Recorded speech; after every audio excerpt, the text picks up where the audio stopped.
Just like the street lights lit this town, like a fire in a blaze, gotta burn it down. Can't be afraid to leave this out. We got this far, don't know how. I see danger in your eyes. They know we'll burn down the night. Coming just like the sunrise. You know that we're gonna light it up tonight. We're gonna light it up tonight. We're gonna light it up just like the sunrise. We're gonna light it up.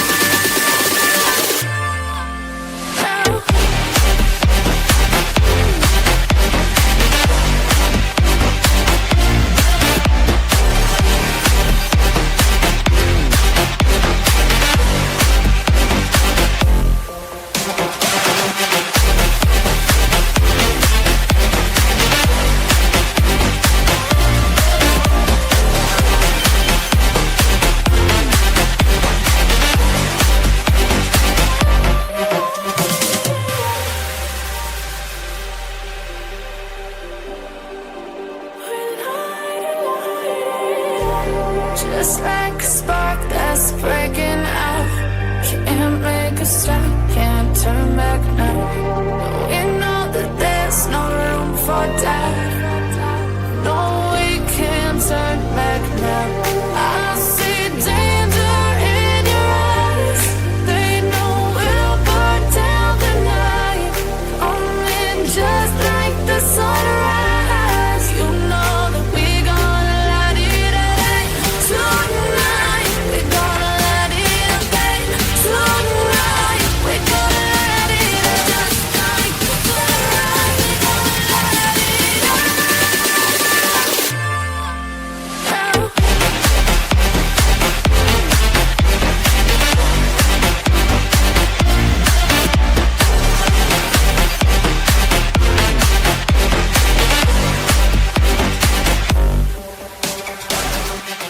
Ember. Oh, Ember. Miss Ember. Oh, great, Ember. Tell me what I'm doing.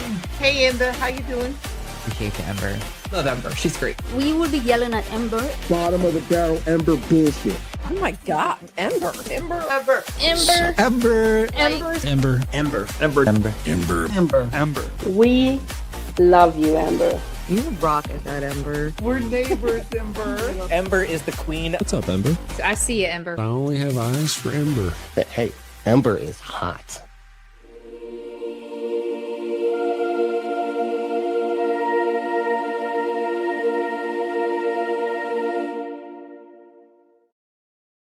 Hello, everyone. Happy Thursday. We're having a beach day.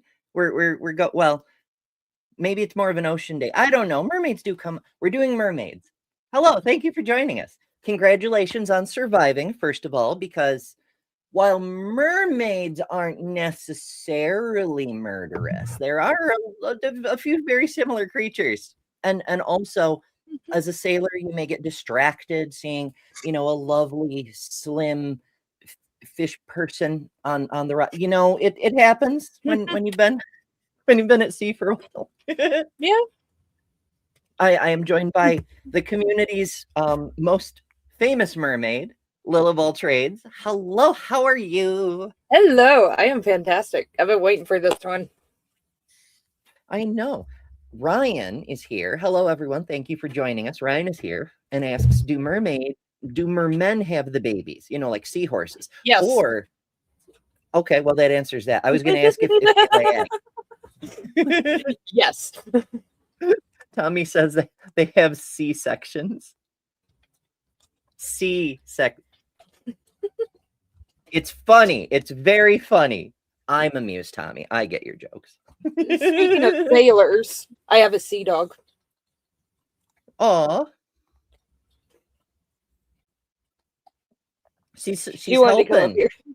Yeah, That makes she's a little sense. sea dog. I also see that you have like a mermaid knowledge poster behind you today. Is that Yeah. new? I've had it for a while, but my L kept falling off my wall, so I put this up instead. It had the cool Gravity L is such a stringer. dick. Yeah. Yeah, so I was just like, I'm gonna put this up. This won't fall off. That's very neat. We have some mermaid knowledge to go over today. So yeah, mermaids. I have You this know. mermaid and this one and this one. Oh, but wait, there's more. My Yeah, demons this tried to one's- drown me. Yeah, this way. Demons tried. Hush, girls. Demons tried to drown me, but they didn't know I could breathe underwater, which is like my favorite quote. And Hell then yeah. I've got my siren here, and then just a mermaid there. You are way ahead of me on decoration. I didn't even get eyeshadow on this morning. I told you I've been waiting on this one. I know. Well, okay. So this morning was a little complicated. There were issues with my dogs, well, my housemates' dogs, and then I had a grocery delivery, and there were issues, and just issues and issues and issues. And so as always, I was rushing to get ready, and I put my earrings on during the countdown. Like, I do wish I had eyeshadow though. I fucking love great eyeshadow, but I digress. It took me longer than I would want to admit to do the eyeshadow because I don't do it very often. But I figured it's mermaid, and I've got a super special episode of Politicality after this, so I figure I might as well look a little bit extra decent. That's right. You're going to be plugging well, showcasing your new person. Yes, and our new show that we're doing that comes out Friday. Indeed, indeed. As it happens, there's a person I want to showcase also. Mm-hmm. She released a video earlier this morning, just a few hours ago. Yeah, I'm sure it's still in my history here. Let me see if I can grab the link. One moment. Let's pull this up and let's go back. Hey, really? Okay. It's being rude and it's pushing it way further down than it actually is, but that's all right. Okay, and copy. And we'll just put this right into the chat for your later edification, because oceanic stuff is all sort of related, you know? So what could be more? Oh, mermaids live in the ocean, arcs go on the ocean, and good news, everyone. They found Noah's Ark. That's what that video is about. So check that out later. And in fact, open it in a new tab and like keep it ready so you can check it out later, because it's so fun. There's so much information. I used to do debates about Noah's Ark, and I learned things. Also, it's presented in a delightful way. The background music is lovely. The narration is just, it's got that tone of jovial in it. It's Jess. Narration is awesome. Like How to Roll an Asteroid is I her have videos always are fantastic. Just like top quality production. In fact, I'm envious at how well those videos come together. It's so good. You so will good. enjoy, I promise. Speaking of other things, unrelated things I'm promoting, I've been trying to do a video ad for these flags. I accidentally made the pan flag last night. Don't ask me how. I was trying to make a video and the pan flag fell out, but I really like this one. I mean, I like all of them, but like the color match to the stripes that they represent on the non-space photo things. So cool. It's one of my favorites, and it's also they're nice colors to begin with. So the bottom one, incidentally, that's not a mammogram, that is the Bubble Nebula. We do have a Bubble Nebula. So that will be going up on the store later. Hopefully I will have an ad I can play for y'all soon that I can share to all the channels that we're doing the sponsorship program with. Hopefully. I'm working on. The problem is, in fact, I'm going to blame Jess for this. I want it to be really good, not just something quick that gets the job done. So I'm probably over perfectioning it or something. That never happens. Anyway, mermaids. So obviously, Lil, you're a fan of mermaids. I know I'm all over the fucking place, aren't I? Yes. This is why no one takes me to the beach. I'd be like, let's go swimming. Wait, let's build sandcastles. Wait, let's get ice cream. Yeah. Anyway, what are your thoughts on mermaids? Historically, mythologically, all the things. Like what makes you love mermaids so much, aside from, They are being the one and best. having to represent- They're the best. Blame my mom for taking me to see The Little Mermaid when I was 5, and I never grew out of it. I've loved mermaids You're since just then. like under the sea, bitches. Pretty much, yeah. No, I've always been like, I've always loved mermaids, but I've always been like super fascinated by the ocean, and especially like the deep ocean and all the craziness and geology and all that stuff that happens there. Coral reefs are like the coolest thing ever, and I just want to go like run around the coral reefs for hours. Which I can't do that because I can't breathe underwater. So we do make technology to help with that now. yeah, they do, but I can't stay down there for like 12 hours. I have to come up eventually. What about one of those little submarine bubble things with like a little tube going up to the surface? Like basically a giant snorkel ball that you ride inside of. That I mean, could you'll have to like figure out bathroom issues and such, but yeah, but no, like that, like I'm just endlessly fascinated by like the ocean and all that, and the ocean, the beach. I love it. So like you want to make me happy, take me to the beach, and I'll be super happy. So, but yeah, as far as like little headband out of clamshells. Mm-hmm. As far as like the all the myths and stuff go, like they're super fascinating because it all kind of depends. Like there's several different like folklore creatures that kind of fall under the umbrella of mermaids. And the thing is like mermaids didn't get to be like, these gorgeous women with fishtails until like fairly recently. It wasn't for a long time. They were like the sirens were originally like birds with women's heads and stuff like that. So it's a big area of confusion. In fact, that was one of the things that I meant to bring up early is this disambiguation between sirens and mermaids, because mythologically speaking, sirens are closer to harpies than to mermaids. They're not ugly, but they're bird people. Yeah.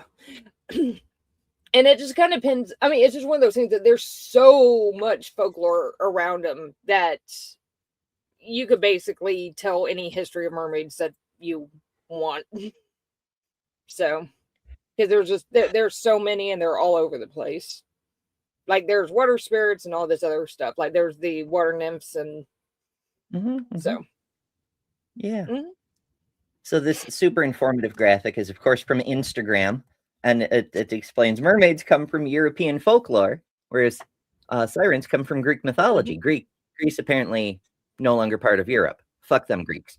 The mermaids are top half human, bottom half fish.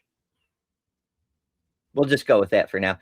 I keep wanting to say harpies. Sirens are top half human, rest is bird. That's not entirely true.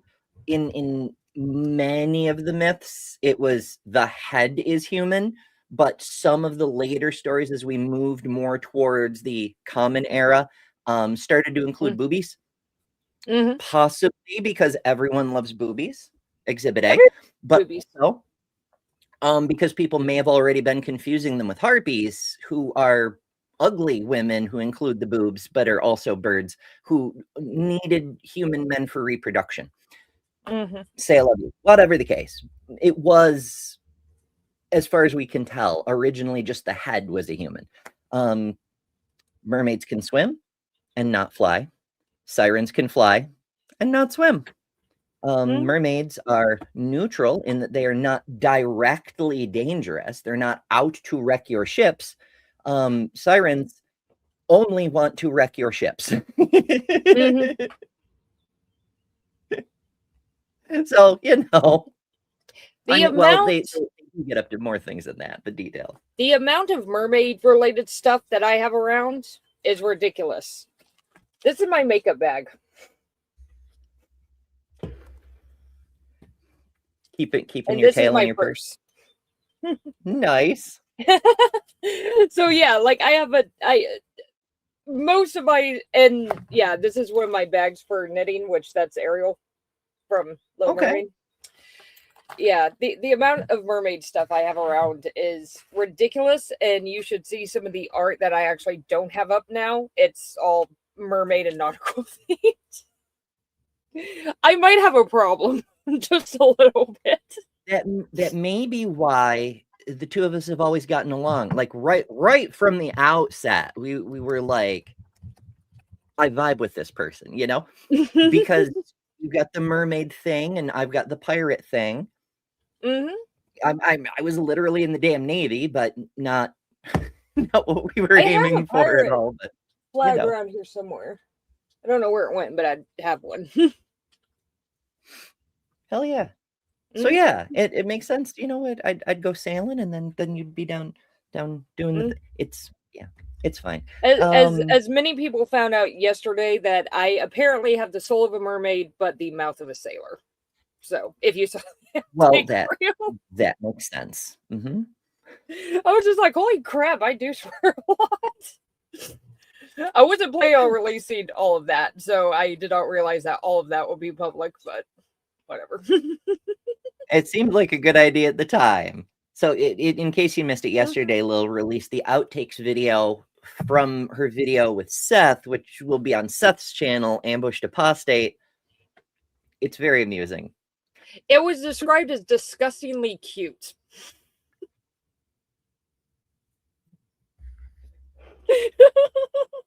I believe several people use terminology along those lines. Yes.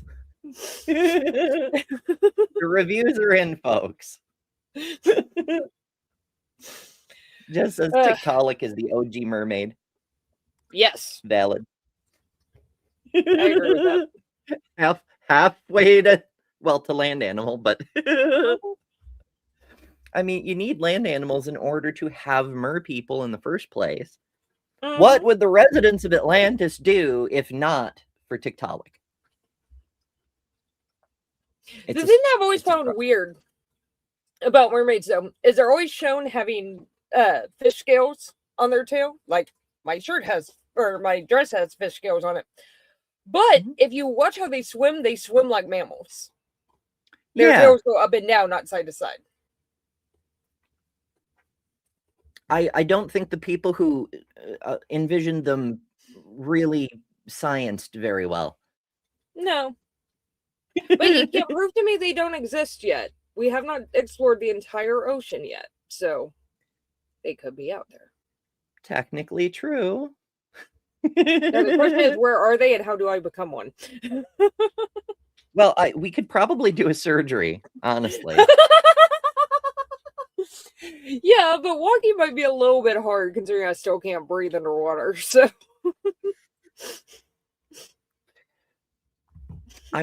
You know what? We're getting into mad scientist territory. I'll just leave that one there. Oh my god. Like my problem-solving mind immediately starts throwing out options, and I'm like, hold up. Stop. Yeah. No. Can't experiment on the humans.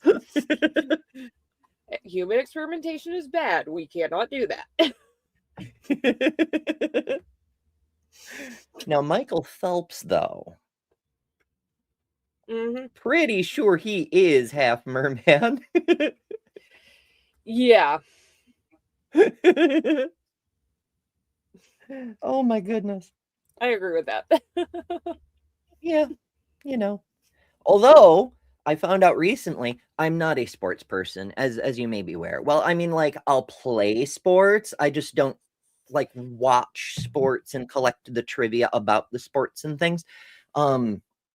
Katie Ledecky has actually beaten several of Michael Phelps's records. Oh, Like, yeah. lots of them, especially for distance. So he still has more total wins, but she has more world championships.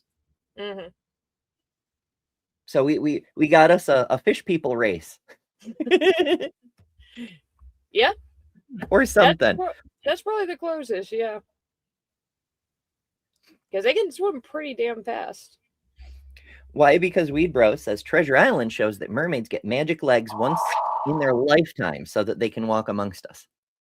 I don't remember that from Treasure Island, but Treasure Island, along with 20,000 Leagues Under the Sea, are a couple of the stories that got me into how fucking cool the ocean is.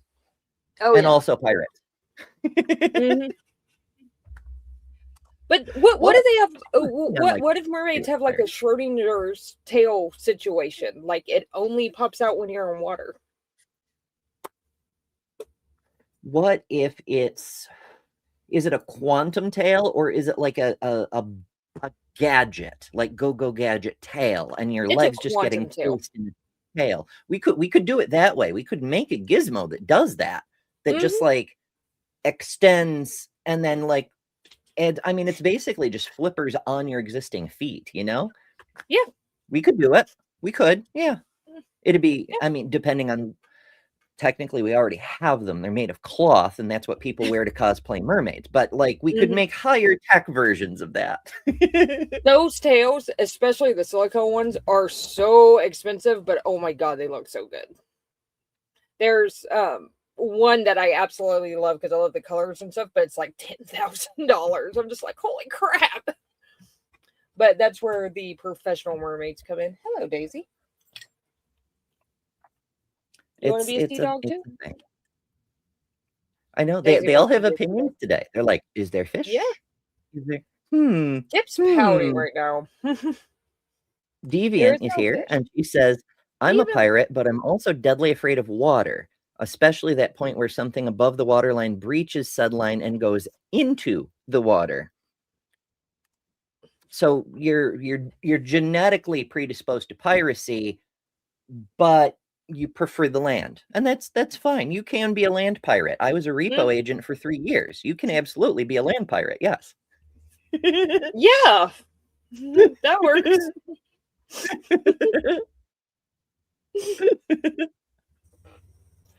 All right, let's learn about mermaids. His history. This is just a short article, and I'm not sure how informative it actually is because it's from Cyrena's Mediterranean Academy, but it seemed fun, so I thought I would bring it in. So it says mermaids are known as Greek mythology beings, daughters of the Achulos River, God bless me, and one of the muses, although we can find other genealogical proposals. So there's something sort of like what we might call mermaids in Greek mythology. That's like one of the muses and like one of the water nymphs to create like, but it's I don't know. It's Weedbro says Lily appears in the Legends of Treasure Island animated series as a mermaid who rescues Jack Carlisle and can wish for human legs, not the original. Okay. I see. Because I don't know the animated series. I do know Treasure Planet though. Space pirates, even. Space pirates are awesome. Or space cowboys, but that's a different show.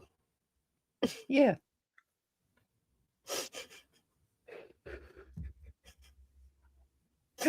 Oh my goodness. Tangents. All right. So, what's that? Tangents. That never happens here.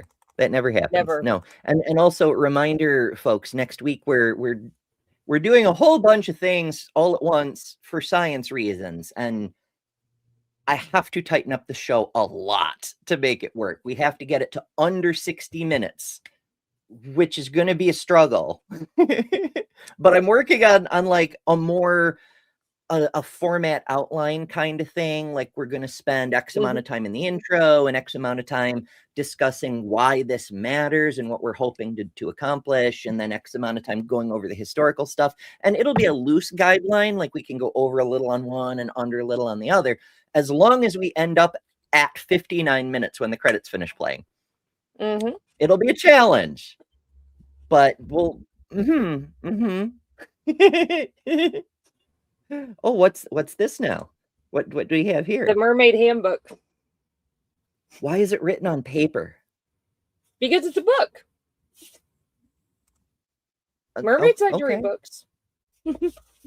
I mean, I suppose paper can exist in if it. Yeah, you can. You can do like wax paper, and it will stay up there. Okay, wax paper might be better. Yeah, I don't know. I'm very confused. Originally, Greeks considered mermaids half woman and half bird. No. We just settled this with the Instagram post. But considering that all mythical stories are constantly changing along a tradition, then we find that mermaids become half fish and half woman after a dispute with the muses. Those pesky muses. They're aunts from the genealogical point of view. In ancient texts, mermaids appear not alone, but in a group of 2 or 3, and not only in the water, but sitting on reefs and waiting for the arrival of ships. Water girls, much like land girls, love to hang out in the sun. It's interesting that my highlighting vanishes the text. That's helpful. Anyway, the description of the Triton is similar. Son of the sea god Poseidon for the Greeks and Neptune for the Romans, Triton was a creature with the upper part of the body with the shape of a man. This is English not their first language? I think no shame if it is. English sucks, but these are strangely constructed sentences. Triton, upper half human, lower part fish.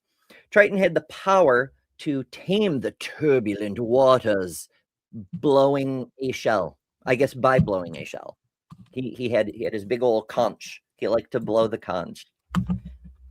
Nothing to see here, folks. Nope. If we look back at history, we see that the first mermaids appeared for the first time painted on caves in the late Paleolithic, about 30,000 years ago. So they did not originate in Greek mythology, did they? They've been around longer than there's been writing, which, of course, must mean they're a real creature that was observed. For real, probably.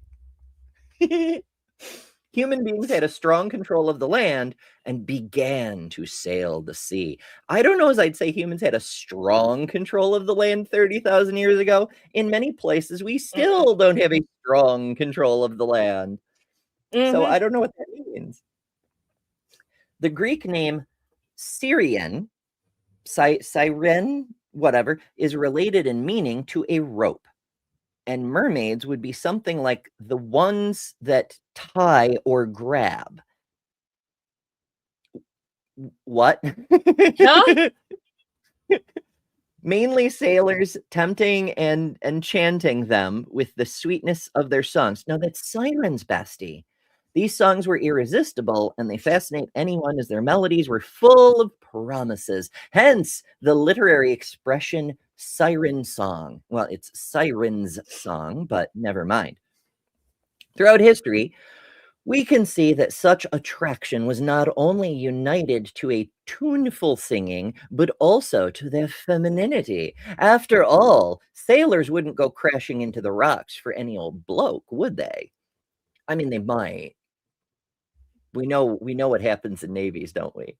Did you know, random fun fact, in the early 1900s, maybe 1911, something like that, the Navy ordered men to fuck other men. They ordered them to. They were doing an investigation to try to expose the fruity drag queens and whatnot amongst them. And they found information that indicated it wasn't just 1 or 2 random deviants who were up to no good, but there was an entire culture within the Navy of men who hooked up with other men. Like, it wasn't just sex. It was dancing, it was dating. It was like there were tops and bottoms and things, like this whole culture of like secret rooms at boarding houses they could go to safely and be on in all the different ports, this whole thing, and signs and signals and phrases and gestures. And so the Navy's like, we have to get to the bottom of this, because all the other branches of the military are going to think we're fruity if this keeps going on. And so they took a few men and ordered them to go sleep with the gay men to learn their secrets. And then Congress found out about it. So now it's in the congressional record that the Navy doesn't just have gays, but men were ordered to be gay. Huh. Amazing. I know a ton about American history, and I have not heard that. Holy crap. See, now I'm going to have to go look that up, because now my history brain's going. I mean, to be clear, like, it's kind of, I came across it not through naval history, but through like pride history, because it's like, hey, gay culture is documented before Stonewall by quite a lot. Like, here's an official congressional report about it.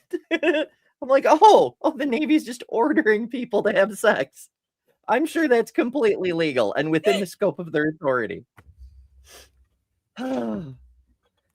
One by Land says the congressional record is a crime novel, which is probably true. So next week we're doing horror stuff, and one of the days is going to be true crime. Maybe I should bring up the congressional record. Probably not. It would be too much of a tangent even for me. It would eat the whole episode. Maybe it needs to be an episode. I know. I don't want to do. Some politics is unavoidable, but like focusing on the mechanisms of government is like, maybe I will at some point if it's relevant and I can make it entertaining and I can make there be a point to it, but I don't want to. I can cover it then. I'm kind of the politics girl now, so. That's true. That's super interesting. I'm going to have to look into that. All right, so let's see. This being, the twos and three groups of mermaids, this being is always characterized by living between the two worlds, the sea and the earth, or between life and death. Because we also find mermaids as funeral emblems, accompanying with their singing those who began their journey to the afterlife. Hey, that's Oxt Friday's show. This Friday, we're doing people who send you to the afterlife, but never mind. It is the fear that the first written text talking about mermaids is the Odyssey. But wait, no. First of all, that was sirens, and second, I'm pretty sure it's the Iliad. Like it was the voyage back to Ithaca where they ran afoul of the sirens. But maybe I'm misremembering. It's been a very long time, so I could be mistaken. But as legend or oral story, we find more mermaids in other parts of the world. In the Middle East. The more I see that, the more I don't like it. I realize it's a name that people know that region by, but I think like the Levant or the junction of continents or like literally anything else is better. Or just the middle, like the middle. It doesn't need to be whatever. The first stories where mermaids appeared are found in Assyria in the year 1000 BCE, where at Gatis, I want to highlight it, but it just vanishes. At Target, I can't fucking pronounce this word. Atar Gatis. Close enough. A Syrian goddess who ruled the seas was consecrated and worshipped with fish in temples full of large ponds. That sounds delightful, actually. A fishy temple with big old ponds in the middle of the temple? I like Oh, that that a would be lot. awesome. Yeah. West Asia, yes. In China, uh, many Chinese mythology tales talk about mermaids as wonderful, skilled, and versatile beings Mhm. whose tears become pearls. Mermaids are also found in Romanesque columns, sharing prominence with the Nereids and the Harpies. So we're definitely confusing them with the sirens, but Mhm. whatever. In Ireland, we find the merrows, a species whose females are the equivalent of mermaids, except for the membranes in their hands. Well, there's a few more differences, but details. In the Scottish mythology, there's the Casig. Scotch Gaelic is wild. I have no idea how to pronounce that. It's probably for the Craig or something. The Maid of the Waves, a special mermaid whose lower half is specifically a salmon. In Wales, the legend says in the 6th century, a mermaid called Murga, which means a woman who comes from the sea, was captured. She was taught to speak the native language, the poor girl. If you've ever seen Welsh, holy Oh shit. God, yes. And she learned to sew and talk, but she never lost the ability of living in the water. I mean, that's handy, being Mhm. able to like just live in the water.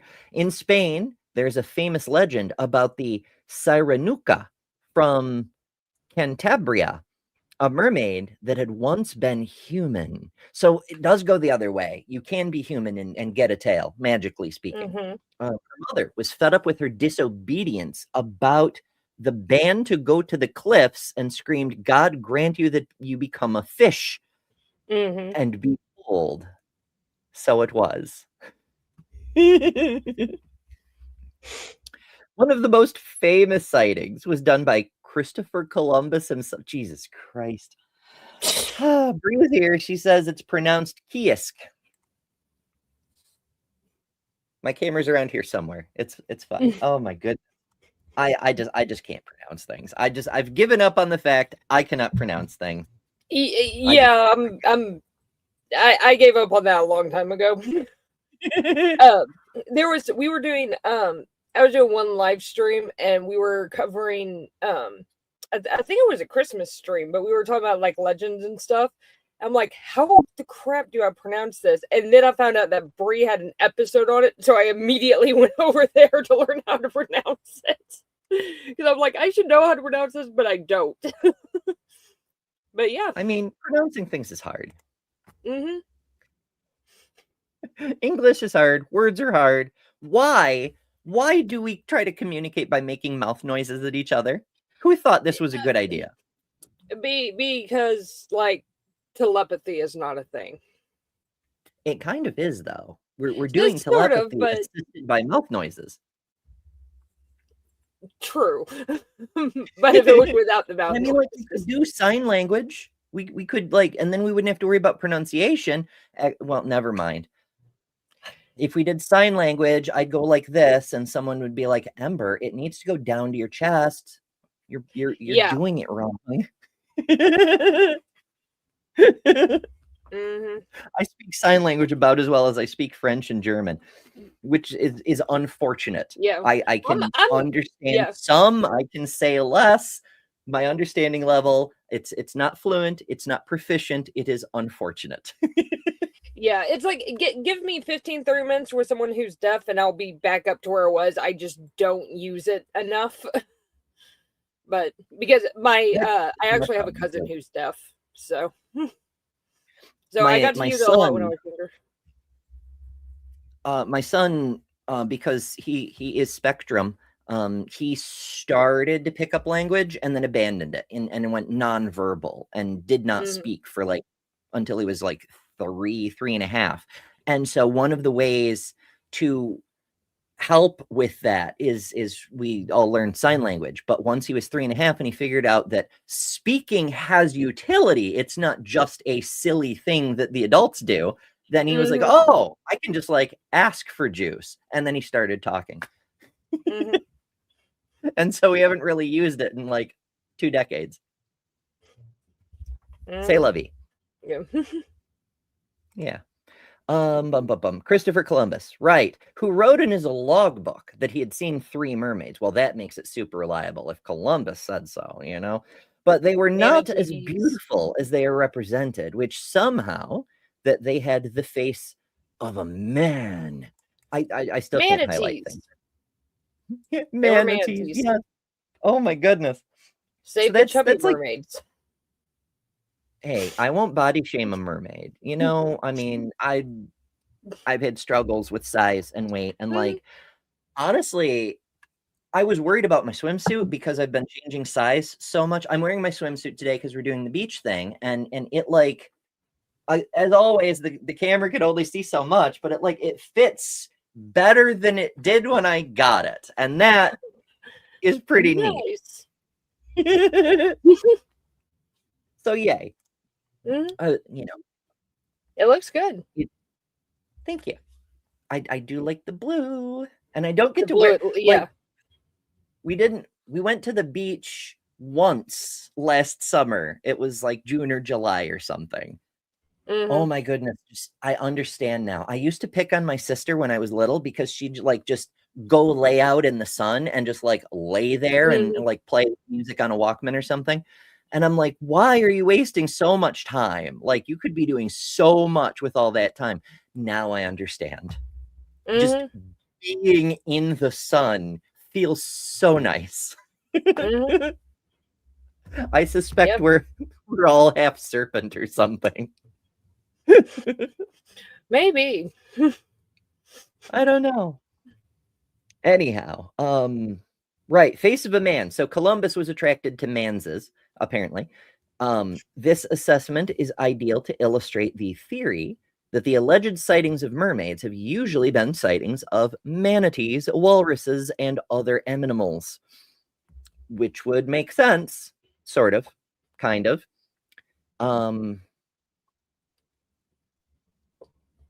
I'm slightly distracted by the side chat. Apparently, Deviant just discovering that there is a channel on Joe's server, the Kentucky Atheist, for Deviant's miniatures.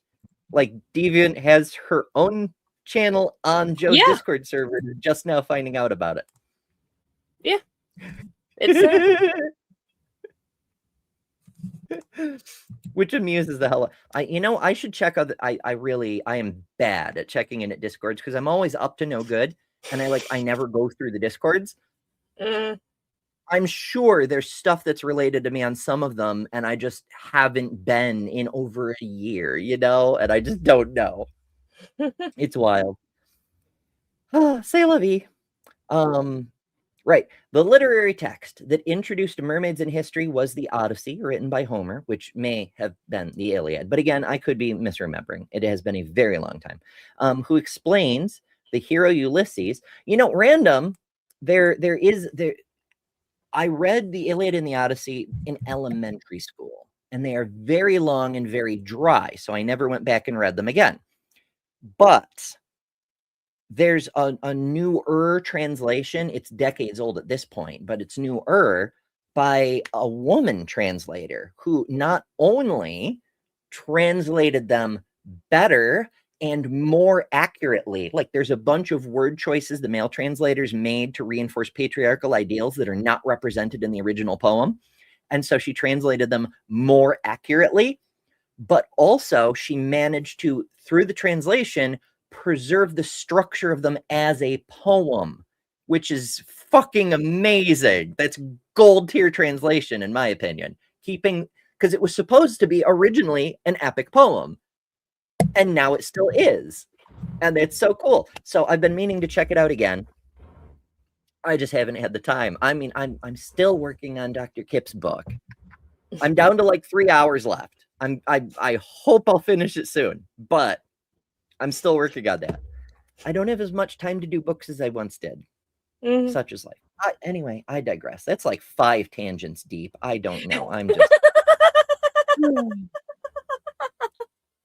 It's what we do here, I can't. Although I do happen to have proof that mermaids are a thing.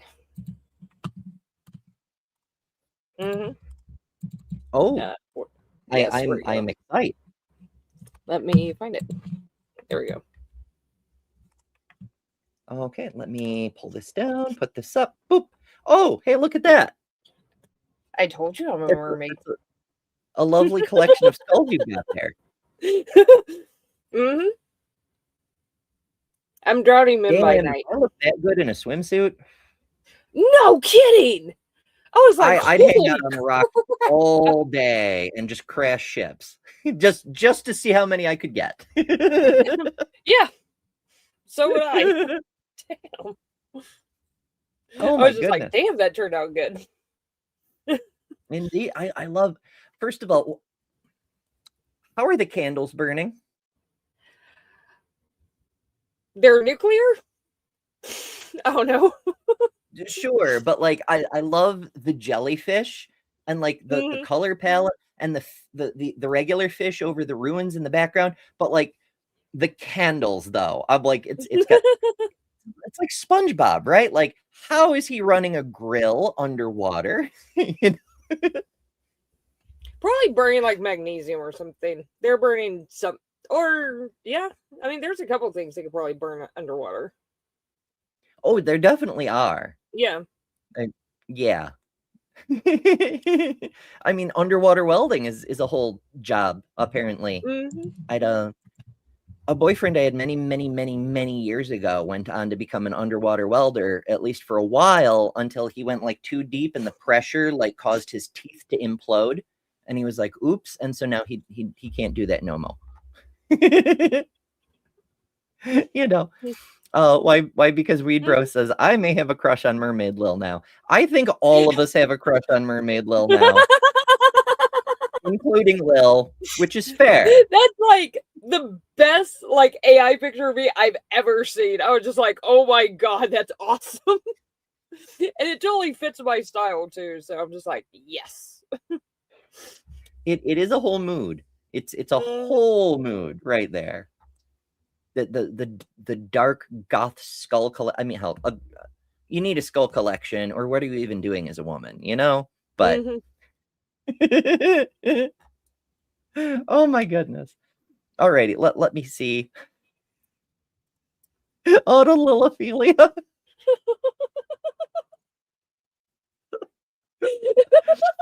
Oh no. Don't. Nobody tell Kenneth Zucker. Oh god. We will never hear the end of it. He'll get his new clinic shut down over it or something. My goodness. Okay, where the hell were we? I don't know. Odyssey something.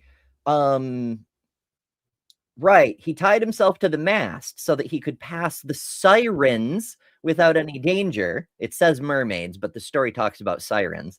Although he is not the only one who managed to be uninjured. The Argo ship crew, you know, Jason and the Argonauts, was also unharmed. They managed to escape from the bewitching melodies thanks to a greater musician called Orpheus, son of Apollo, who goes on to have many other adventures, much like Heracles, son of Zeus, who goes on to have many other adventures. There's a bunch of cool people in the Argonauts. It was sort of like the OG Avengers.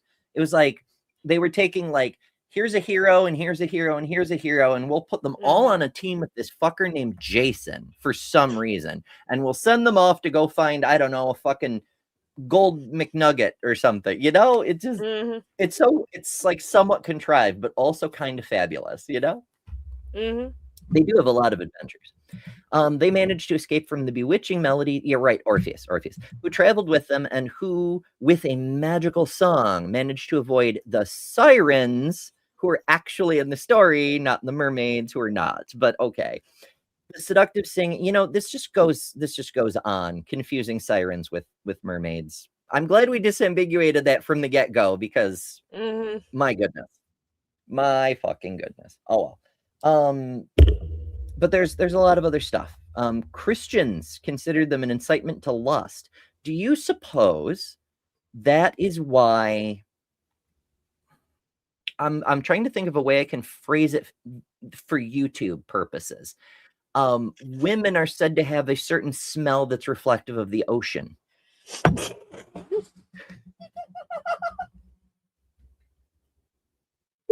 Oh my god! Now that we've killed Lil. I did not. I'll be straight honest, I didn't see that one coming at all.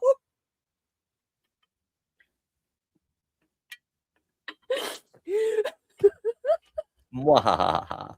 All right, let's take a short break. What kind of break do you want to do today? I don't really want to do apologists. I could. There are funny bits in there. Fascism is too dark. We did Conspirowin yesterday. I need to finish this. I do have Kip Academy. We can do Kip Academy. It's short, but we can do it. Yeah. Hurrah. Meet Kip, named after a biblical scholar. Holds 0 degrees, yet remains deeply authoritative. At Kip Academy, she teaches advanced disciplines like ethical trait distribution, comparative couch theology, and vigorous face licking. Questioning authority is encouraged. Not all treats are created equal. Each snack undergoes rigorous evaluation using the sniff, lick, and stare methodology. Some are rejected, some are accepted, some are declared non-canonical. Ask Kip about theology, ask Kip about life, ask Kip if you should go outside. She will not answer, but she will judge you. Kip, named for a scholar, correct about vibes. And human-shaped Dr. Kip is here saying, well, it's a good thing that Dagon, the abomination of the Philistines, is not watching. Using the whole government name there. Mm-hmm. All right, plot twist. What do you know about undead murder mermaids?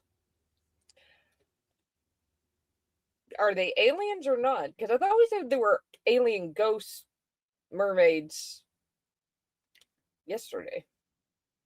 Well, that was just a thing we were randomly talking about. This is actual mythology. It comes from the Balkans, the Russians, northern Siberia, the eastern region of the European folklore realm.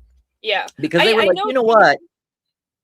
Hot, sexy mermaids, great. But what if they were undead horrors also? Because that's how Eastern stuff works. You know, you're hanging out in, you know, the Black Forest, and you're like, what if this legendary thing was also very evil? What if? Well, let's find out what if. Let's meet the Rusalka. No creature plays more on the wants and fears of people than the Rusalka. Or that's what most people now think. The Rusalka is known as an enchanting siren, wooing their victims near swamps and lakes to a watery grave. Be a swamp monster. Life goals. But this isn't how the story started. This video explores the history and transformation of the undead maiden. Welcome to the mysteries of mythology, the Rusalka.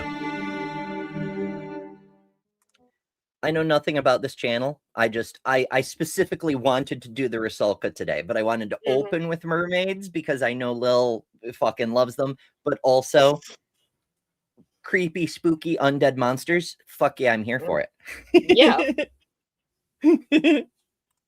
You find yourself out for a walk at night near a lake in Eastern Europe, and from deep within the veil of mist, you hear the gentle singing of a beautiful voice. Curious, you walk toward the water and, through the reeds, see a woman swimming in the lake. Around her pale face, a long tail of green-tinted hair flows behind her. That's a sort of a universal thing, is like you can't tell under the moonlight because of the silvery cast to everything in the low light conditions.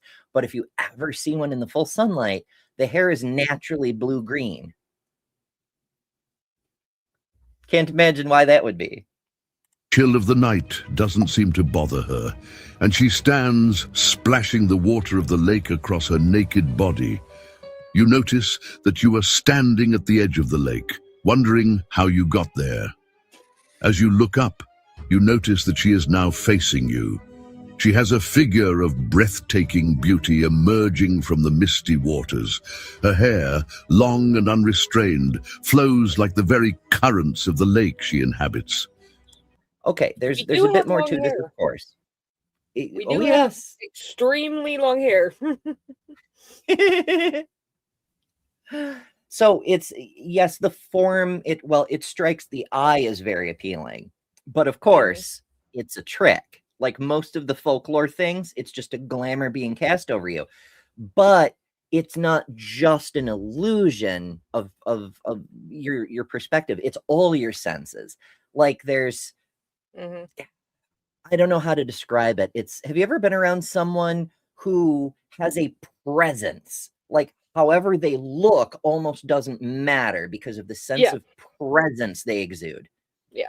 Rusalka have that, but it's not in a I'm here, behold me and adore me sort of way. It's a forget everything about yourself and adore me sort of way. It's like a blank your mind sort of way. It's a very strong bewitching enchantment sort of deal.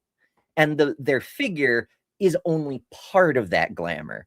Like when they said it's like you blink and suddenly you're at the shoreline, it's like that because you become a passive observer in your own experience. You lose control of your actions because you're under the enchantment. And that's an important part of the story. You notice the glow in her eyes, and at first you assume it's the light of the moon. But as she gets closer, you see that the light comes from within. Unable to move, the last thing you feel is her cold body pressed against you and her long, wet hair enveloping you tightly as she pulls you into the lake. Well, sort of. So it's true that the enchantment isn't total. If you ever make physical contact, she'll be room temperature or whatever the ambient temperature is, the temperature of the water, which may be cold, who knows. But yeah, she doesn't disguise her temperature. And you'll also smell a strong odor of fish.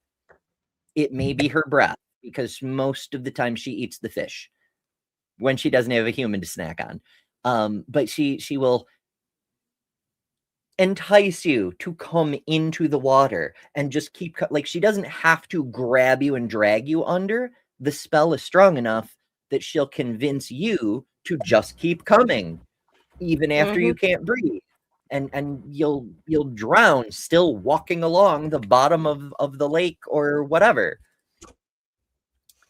I learned about these critters because apparently there's one living in Lake Ontario just up the road from me. Yeah. A fella named Christopher Buehlman, who writes a bunch of horror stories, wrote a book about it. Kind of. She's actually a secondary character, and the story is actually about a local necromancer's war with Baba Yaga. But that's a whole other thing. It's crazy, but so interesting. And very well written. The dude is good at horror. I might have to check that out. It's called The Necromancer's House by Christopher Buehlman, if you do want to check it out. It's one of his older books at this point, but it's very, very good. And I have a special attachment because it mentions my local Renaissance fair, which is, a big part of my childhood. So yeah, it's very cool. But yeah, he has a bunch of other books too. I believe one of them, The Lesser Dead, was made into either like a mini series or a streaming movie or something like that. That is a terrifying fucking story. Holy shit. That's about vampires who like are super compared to humans. They like cannot overpower any single human, but they're not populous enough, so they like hide in the sewers and shit. It turns out there's a predator on the vampires that none of the vampires know about because the predator kills any vampires who find out about them. So no one can tell them about this predator. It's fucking My goodness. I won't spoil it. I know almost nobody's going to read it, but it's so good. Anyway, I digress. I might have to. Rusalka. That sounds like super interesting. Maybe I'll talk about it more. I think next Thursday the theme is monsters. It's about the fictional creatures we invent to scare ourselves even more than the real world stuff. Maybe I'll talk about it a little bit more then. I was mostly thinking of like Cthulhu and stuff, but honestly, vampires and shit really fit. So yeah. Oh hey, there's a little bow on this thing. I haven't worn it since like June, so you know. I'm just like, what the fuck am I? What's that thing that feels weird? It's not important. Anyway, continuing on. Often depicted as an undead being, is tragically bound to water. Her tragic fate is linked to a desperate escape from abuse, leading to her drowning or a forced demise due to an unwanted pregnancy. Lurking in various waters, be it rivers, lakes, or murky swamps, Rusalki are envisioned as mesmerizing women. Their hair, a spectrum of shades from deep green to jet black, cascades around them like aquatic veils. They wield an almost magnetic allure, drawing victims with their enchanting beauty or a voice that hypnotizes like a siren's call. Well, I mean, like I said, it's more a glamour. Like they don't even have to use like magical power to project an image. If you ever see them clearly, and sometimes they will let you, because terrifying you in the moment of death is kind of like bonus points sometimes.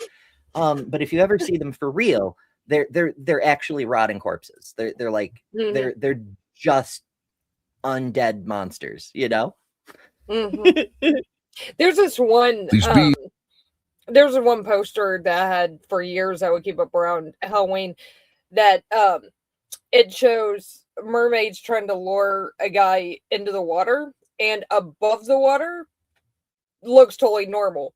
Below the water, it's all skeletonized and rotting, and it's a really cool picture. I'm going to have to find it. It's a really cool one, though. Yeah. I mean, consider this. The ocean is full of dead people. There's a lot of dead people in the ocean. Yeah. And people have no problem swimming in the ocean. But if you put a dead body in a swimming pool, everyone objects. It's a little hypocritical, but it goes to show that everybody has a bodies to water ratio, at which point they become comfortable with the corpses in the water. Ensnare the unwary with an eerie intimacy. Victims, once within reach, find themselves entangled in a lethal embrace, ensnared by legs and hair that coil with unnatural strength. Shit. I was going to make a joke at the top of the show about how today we're literally diving for today's deep dive. Disappointed, Ember. This is why I have a notes section. I should have put it in my notes to make sure I didn't forget it. But then I did, you know, why?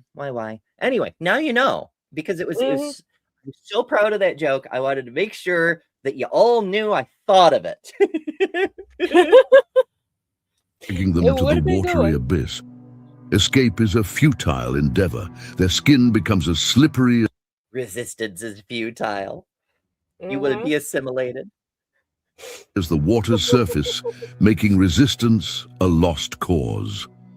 Some tales speak of a more whimsical yet sinister Rusalka who would tickle her victims into breathlessness before their final plunge into the depths. The soul...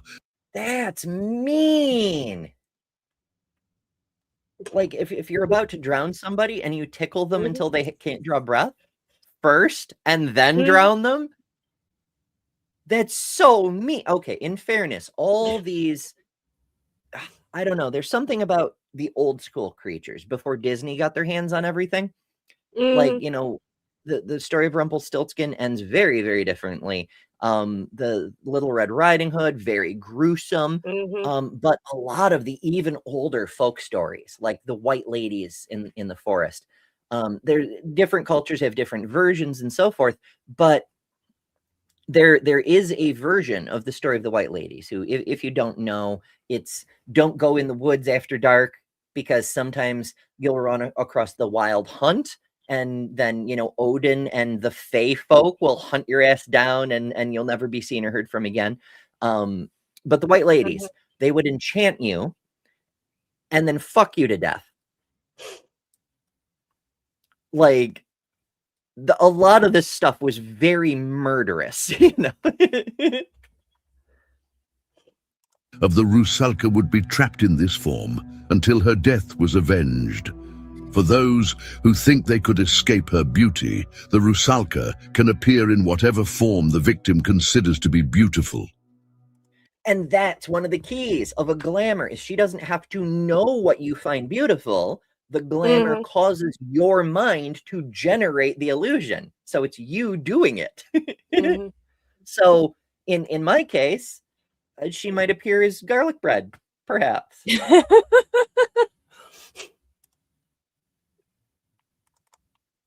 It's not quite that bad. I'm not. I'm sure there's a term for a person who's like romantically attracted to food. No. But it's funny. Tommy has a similar thought. So she would appear to me as a rack of ribs. Oh no. Listen. Women aren't meat, Tommy. Come on now. Even the undead murder ones are not. What about a spare rib? That's a good point. Biblically, we kind of are. Oh no. If the sight of a naked woman swimming in a lake at night with pale white skin, long flowing green hair, and glowing eyes doesn't already signal a Rusalka to you, then look for a comb made of fish bones as a common giveaway. Well, I think we both need a new fashion accessory. I have a bunch of mermaid clips for my hair.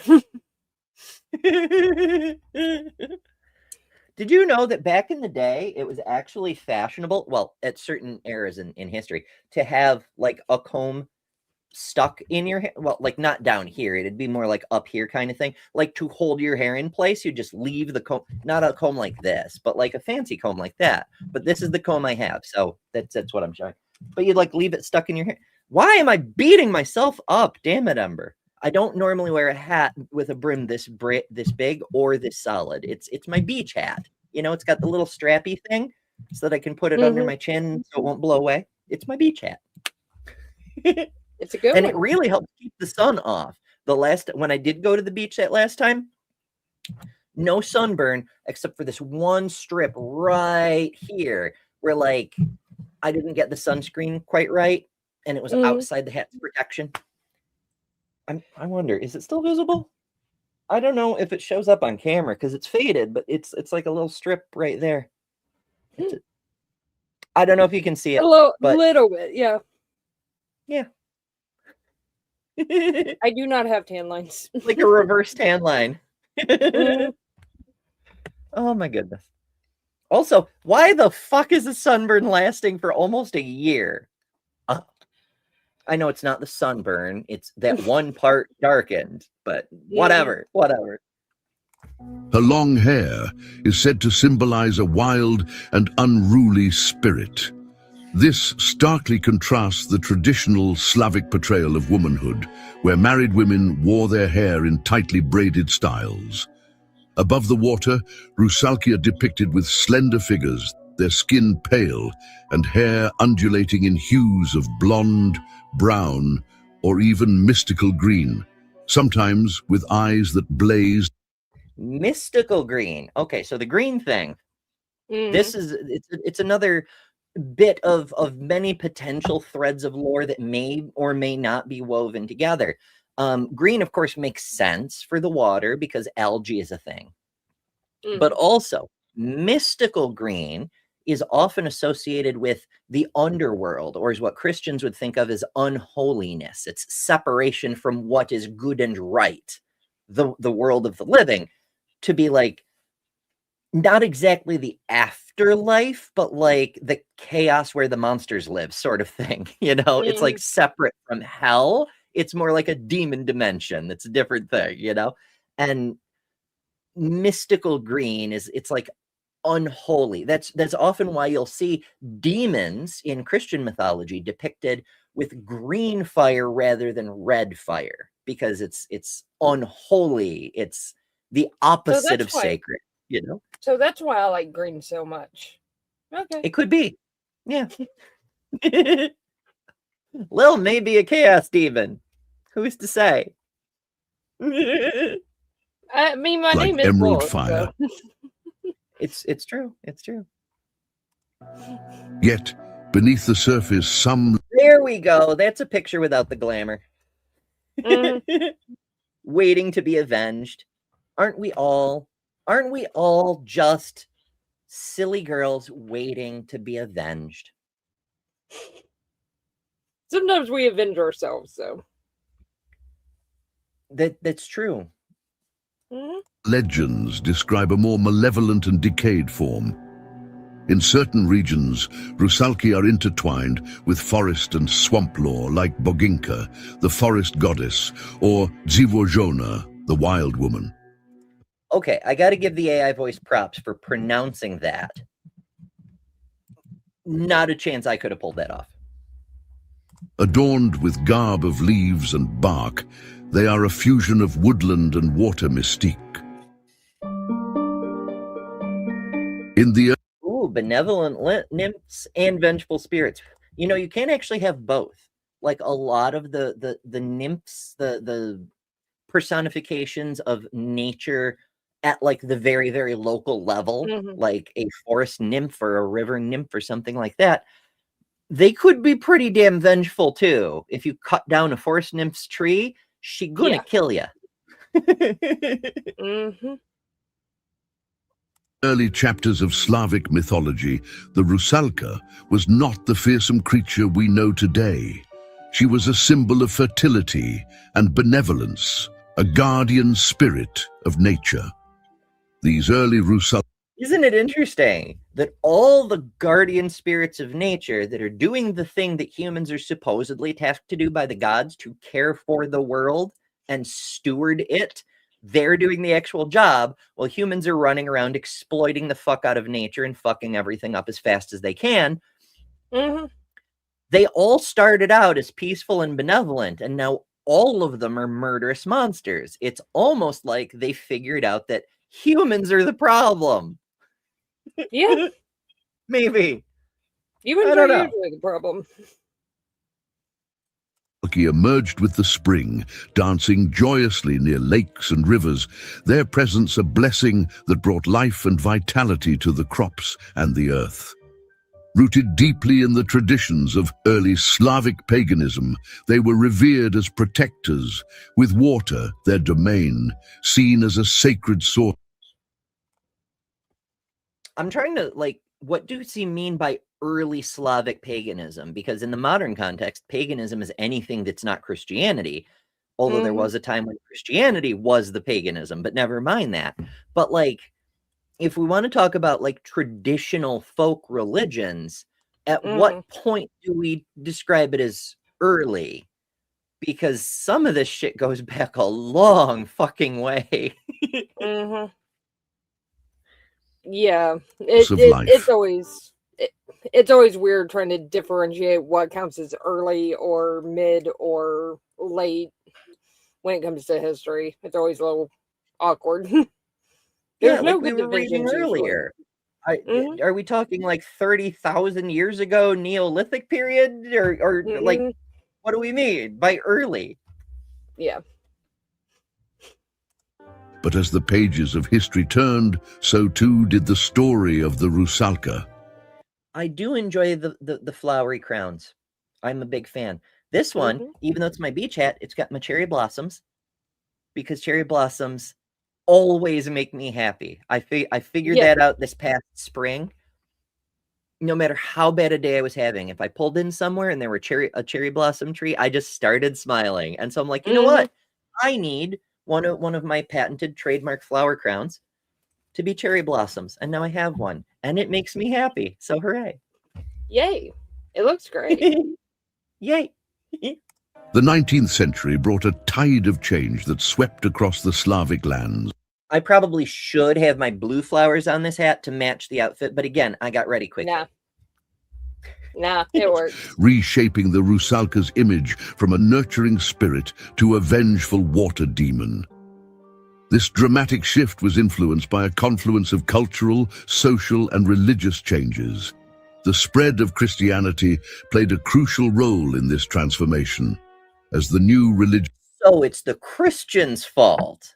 Yeah, always. I mean, I can kind of see that in a mythological context, because everywhere Christianity went, they made the folk traditions out to be like, oh yeah, that's of Satan. That's actually evil, you know? And so the stories get rewritten as if the things were evil. But functionally, it's like the Christians showed up and the creatures that had lived in peace with humanity for centuries suddenly were at war with humanity. Almost like it's the Christians that's the problem, perhaps. I don't know. Speaking of creatures, that poster that I was talking about, Maya actually found it, and I've got it on share screen.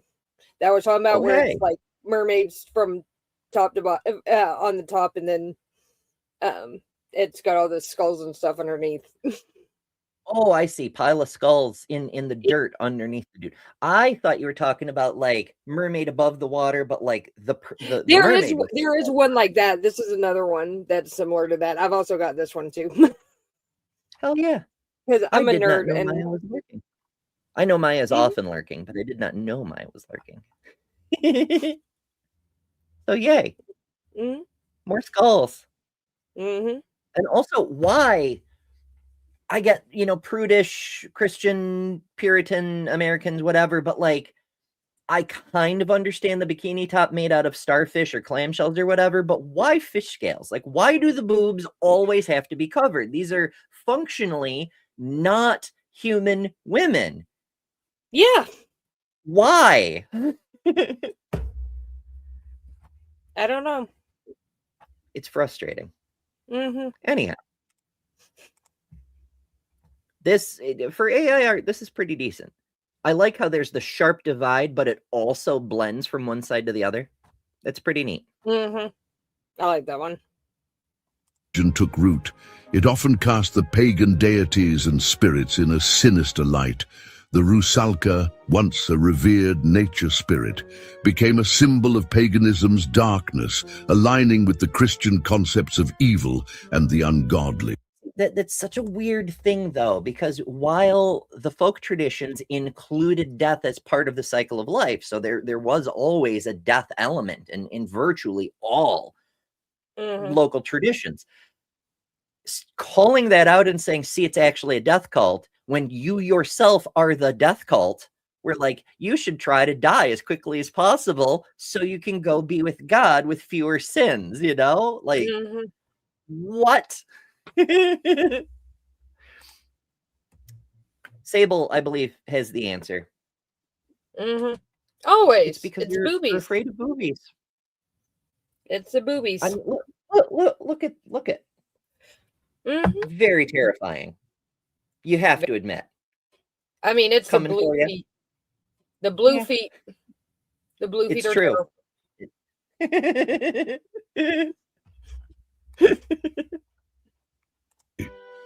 This era also saw a shift in gender perceptions, where patriarchal views often cast women as submissive or dangerously cunning. This Yep, that's the two genders, submissive or dangerously cunning. They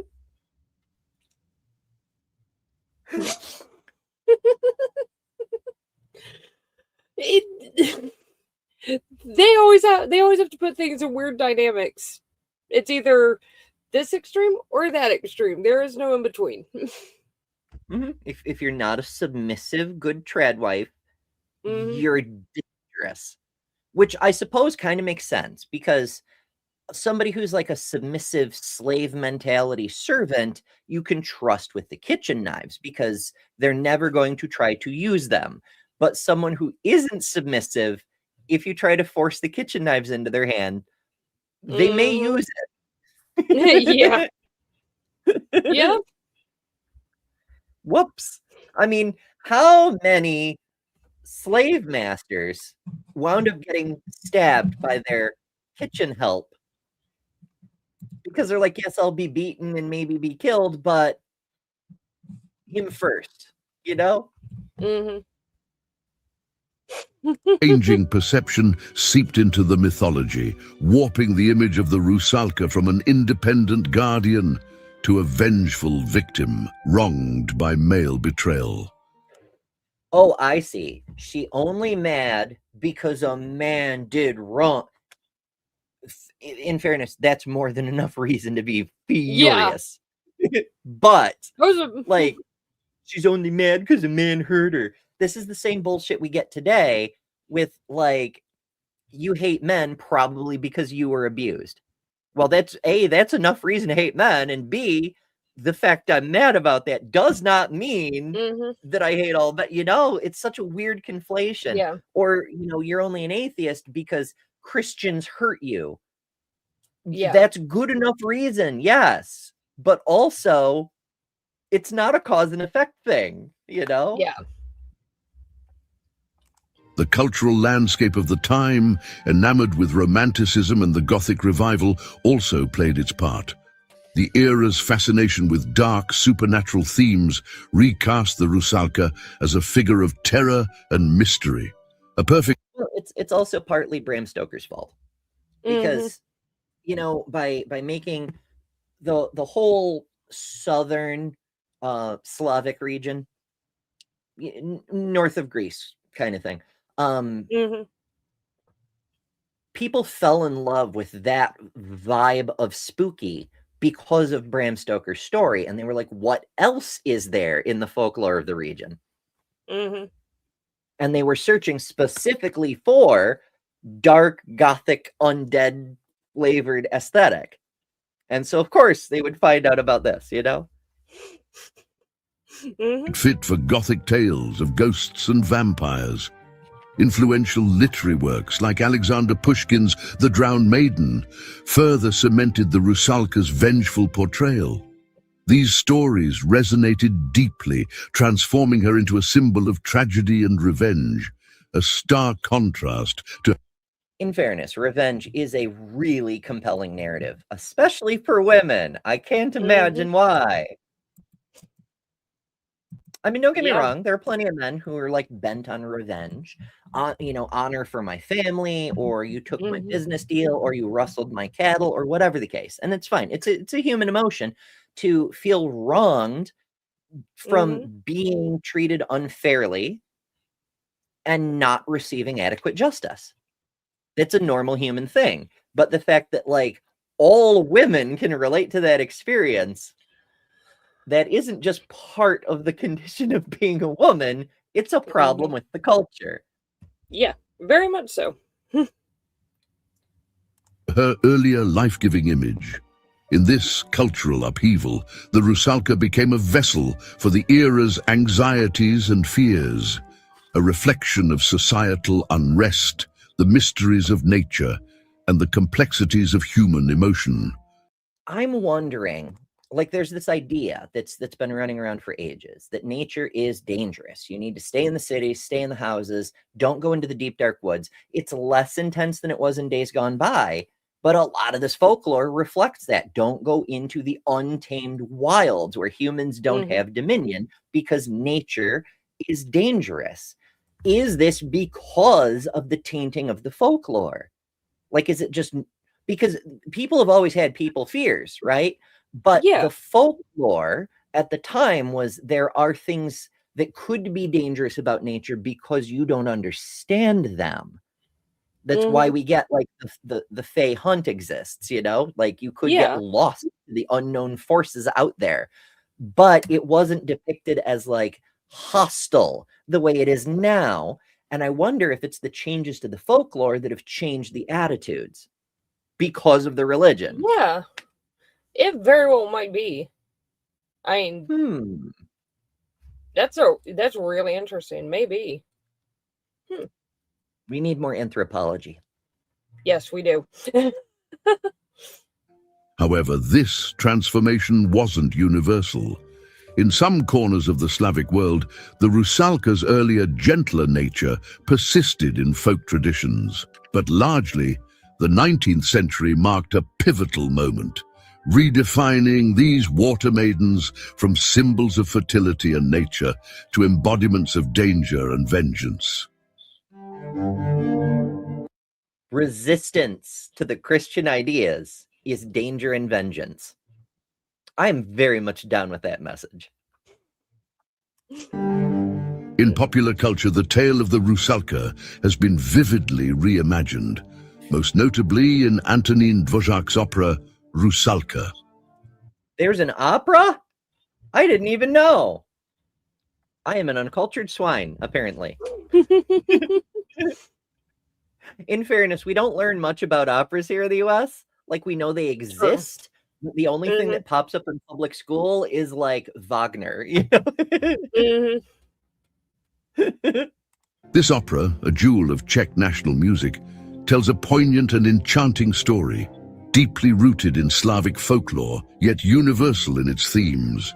The opera unfolds the tragic tale of Rusalka, a water nymph who falls deeply in love with a human prince. Longing to become human to be with him, Rusalka seeks the help of a witch, Jezibaba. Well, there's your problem right there. Yeah. You got to be careful of any witches with Baba in their name. Now, if I'm not mistaken, in like, not Russian exactly, but like the ancestral language that you know, Czech and Russian and Ukrainian all descend from, Baba means mother? Maybe. I'm not entirely sure. I know, not your language either, but still. Something like that. On that note, I need to go hop over to the other show because I need to eat and go do a couple other things before I jump on politicality. So it is time for this mermaid to get out of this pond and go to the other pond. I see how it is. You're just gonna leave us beached on the shoals like lost sailors with other nautical things. But thank you so much for having me on. Thank you for doing this one. This was so much fun. I love, me and mermaids. It's a thing. Thank you guys, and I'll see you soon. Oh yeah, toodles. Bye. And as always, folks, this show, at least this iteration of this show. Next week may be a different matter because trying to cut down the time. But this show will take you over to politicality over on Lil's channel when we wrap up here. We may end up wrapping before Lil actually starts because often there's like a delay in when the live button actually gets pushed. But whatever, it'll take you over there. It'll be fun. Stick around. So yeah, let's continue with our witchy friend and see what happens in this Czech opera of great note. The witch grants her wish, but with a grave cost. Once transformed, Rusalka will lose the ability to speak, and if her love is not reciprocated, both she and the prince will be damned.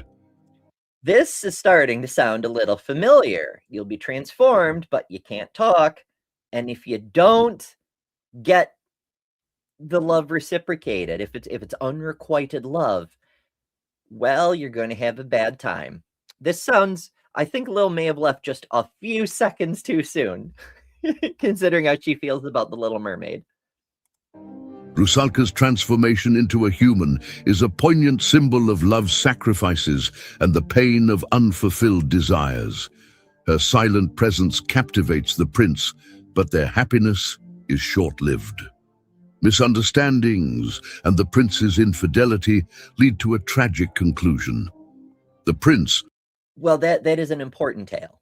Because, like, if you throw it's the pearls before swine thing from the Bible, except with your heart instead of your wisdom, right? If you throw your heart to an undeserving person, they're gonna stomp on it. So you got to be careful with your heart. Just don't go after every fancy looking prince you come across, you know? realizing his mistake too late, seeks Rusalka's forgiveness. But the curse's resolution is as heartbreaking as the love story itself.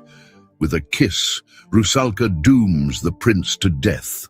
The prince's infidelity had broken the witch terms of true love.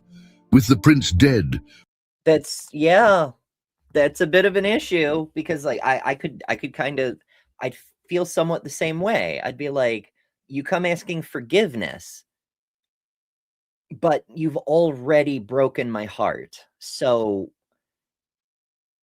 it can't be what it could have been before you stabbed me in the heart, you know? And I don't know. Maybe if I were in that story, I might actually drown the prince. I'd be like, fuck us both. Bye, you know? Probably not. But I don't know. I can't say for sure. Rusalka returns to her form as a water nymph, forever mourning the loss of her love. In literature, Catherine Arden's The Bear and the Nightingale weaves the Rusalka into its rich story of Russian folklore. Here, the Rusalka is portrayed not just as a fearsome entity, but as a complex character, embodying the mystique and danger of the wild. In Slavic culture, the mystical allure of the Rusalka extends beyond folklore into traditional observances, notably Rusalka Week. Celebrated in They get a week. Oh, he's going to tell us. early June, this week Pride Month. Rusalka Week. I think it should go in Women's History Month, but in fairness, this seems like it's older than the Women's History Month thing. So, you know. long festivity is rooted in ancient rituals intended to appease the Rusalki. But why did the Rusalka exist, and what does the myth mean? Don't we always wonder what the myth means? Sometimes the story is just a story. Sometimes there's a moral lesson. Sometimes there's more than one piece of literary value in a given tale. How do we differentiate between folk tales and what the original author's intent may have been, if we can even find it? After all, a lot of European mythology derived from, well, Homer's stories, Homer's poems, because remember, Homer, the original Odyssey and Iliad, were lost for most of Europe for hundreds of years, thanks Christians. And they were only reintroduced in the late medieval, early Renaissance era. So over that period of time, half-remembered versions of fragments of the story started to grow and change and became their own thing. And then when the Odyssey and the Iliad were reintroduced, they didn't reassimilate, because now the stories had grown to be their own thing, you know? Anyway, I love that we're going deep. We're deep diving for our deep dive, and we're going deep in it. It's 3D. It's triple D on triple D, which is, I don't know. There's probably something biblical in that. More than mythical figures, Rusalki resonate profoundly not just within Slavic culture, but all of humanity. And if you want to resonate profoundly, that's a hell of a segue. Remember, you can pick up pride flags, including later today, this one, the Pan Pride flag, brand new pride flag, at astralpride.com. Yes, there's a domain name now. You can still get there through betterthanember.com, but if you just want to go straight to the flags and things, astralpride.com. So, you know, capitalism, yay. And also, if you're new, take a second, hit the subscribe button. If you're still here, you probably be liking what we about. So, you know, maybe stick around, join us. It helps. It helps the channel, it helps me, and it helps you see more stuff like this. So yeah. And if you're watching in the future, also click the notification bell so you can join us when we're live every weekday at 11 a.m. Eastern. Okay, that's enough capitalism. Humanity, embodying the nuanced interplay between humanity and nature, and mirroring complex themes of gender, love, and the metaphysical. The Rusalka That was ChatGPT script. I mean, the whole thing may be, but it's got a lot more detail than you'd expect from an AI, which is nice. But like when you hear like a very vague restatement of something in triple terms with that specific kind of word choice, that flavor to it, it's ChatGPT speak. I've been seeing it a lot in news stories lately. It's a little disturbing. Can be said to embody the duality of womanhood, the nurturing and the vengeful, the life giver and the destroyer. This is actually a really cool idea that we see in a lot of literature. And of course, like art, art sometimes reflects life, which is cool to see.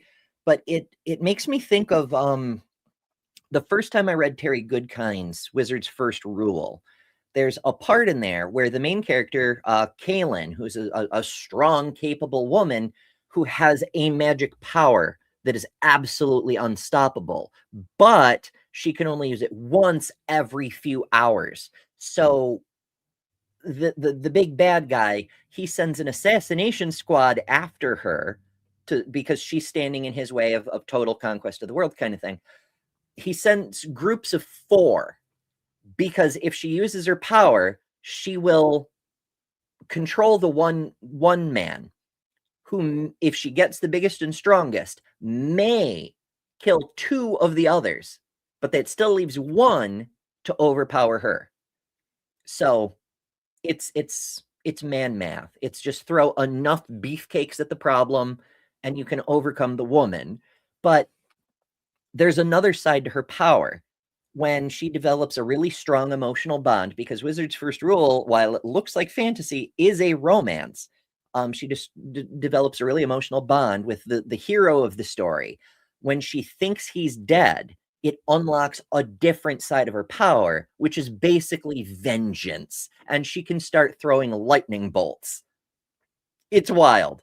But that made me realize that themes like this are less explicit, but exist all throughout literature. That women are the sweet nurturers until they're not. And then they get scary and just stay out of our way. On one hand, the Rusalka is often depicted as a nurturing spirit, a symbol of fertility and the life-giving force of nature. Yet on the other, she manifests the darker, more destructive side of the natural world, and a woman. Yeah, that's an important point. Nature isn't just nurture. Nature will ruin your day if you aren't respectful and careful and pay attention to the signs and be aware of the dangers. And if you fuck with nature, it'll kill you. Scorn. Rusalka tales are closely tied to themes of love, desire, and betrayal. They can be seen as metaphors for the complicated world of emotions and choices. These stories. It's such a fucking AI script. They can be seen as metaphors for the complicated world of emotions. The poor robots don't understand why humans feel things. Is often spin tales of tragic love, unspoken yearnings, and the deep sadness of love that's lost. They warn us about the dangers of giving in too much to our passions and the fallout from breaking society's rules. The charm of... Oh, it's society's rules that are the problem. Yes, it's society's rules. If you just obey, if you had just knelt and licked the boot, they wouldn't have shot you in the face. That's the problem. The Rusalka becomes a symbol of how enticing yet risky love and desire can be. It shows... Well, that's what makes a great love story, right? Is the willingness to risk everything for the sake of love and that dream of achieving your desire, right? The story of the Rusalka, at least from that opera, it's an important one because it's saying, hey, just because you really want something and you sacrifice to try to get it, it isn't necessarily going to turn out the way you hope. It could go very badly. And you need to be aware that despite all the romantic fluffery out there, Just because you try hard and sacrifice doesn't mean you're going to succeed. You have to accept the very real possibility before you make any choice that it could fail. If you don't, you're setting yourself up for total destruction. And weirdly, adults do not seem to learn that lesson ever. So we need to keep telling stories like that. I don't know. Is the delicate balance Or people could go to therapy. You know, one of those. between feeling powerful and being vulnerable in matters of the heart.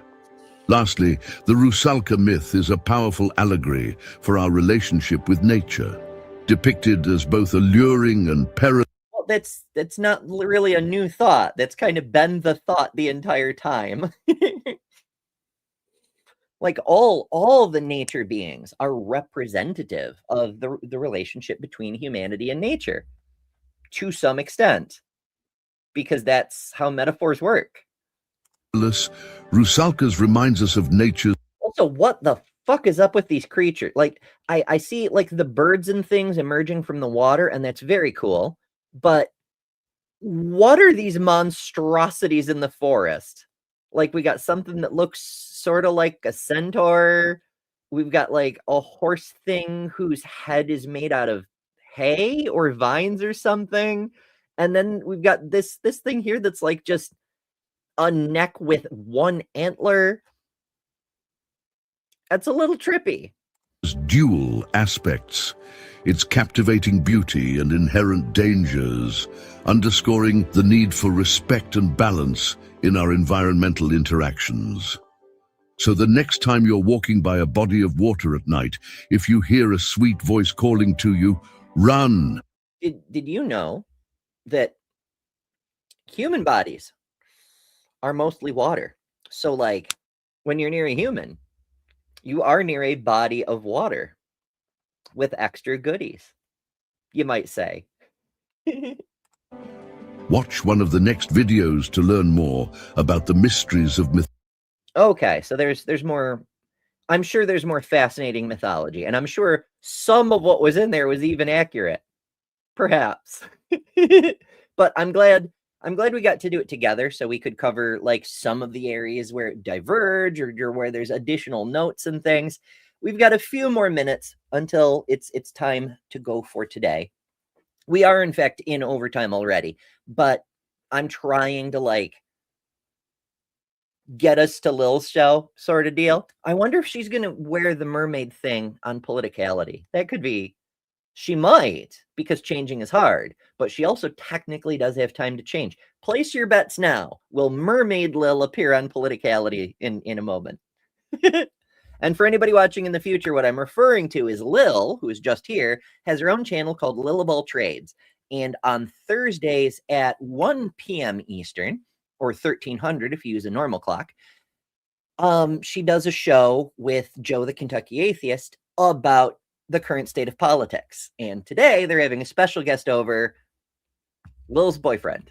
I mean, Seth, the ambushed apostate, who happens to be Lil's boyfriend. Anyway, so yeah, they're on after this in real time. But if you're watching in the future, make sure to go check out Lil's channel, because politics isn't the only thing she does, but she is very good at politics. So yay. All right, so Rusalka.